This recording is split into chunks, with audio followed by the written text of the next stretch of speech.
Recently, I was asked how many tieflings can dance on the head of a +1 pin. GameMasters here, and we'll need to make an assumption and decide on what kind of pin. Personally, I'm rather fond of these little map style pins with the round shaped head, and I think that this is going to work perfectly for this calculation. Next, we can disregard the +1 aspect because that ultimately doesn't change the overall size. It could just as easily be a +5 or a +3 or even a plus 4,372. It just wouldn't change the size of the pin's head. So yeah, we can disregard that. Regarding color, I've decided to go with red because, well, tieflings have an infernal heritage and have an affinity with fire. So I figured they might be attracted to this one because it's red. Now that we have the color and the shape established, we need to determine the pinhead size. This one is 1/4 inch in diameter. Your average tiefling, according to the player's handbook, are about the same size and build as humans. Their size is medium, which puts their height between 5 and 6 feet. Looks like about 5 foot 8 inches tall to me.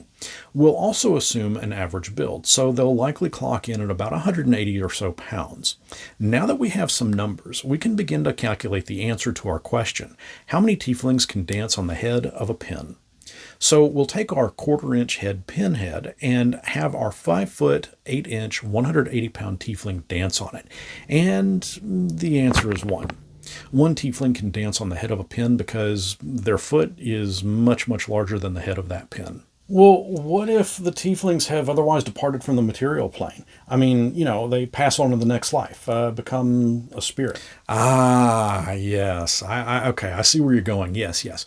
If tieflings have otherwise departed the mortal world and have become incorporeal, they're now pure energy. As such, an infinite amount of tieflings can dance on the head of a pin. Let me see that. Okay, well, how much damage would a pin plus 4,372 do? Really? I mean, really? Well, what damage type would that be? Piercing? Well, if I just used it to tack something into the wall, would that destroy the wall?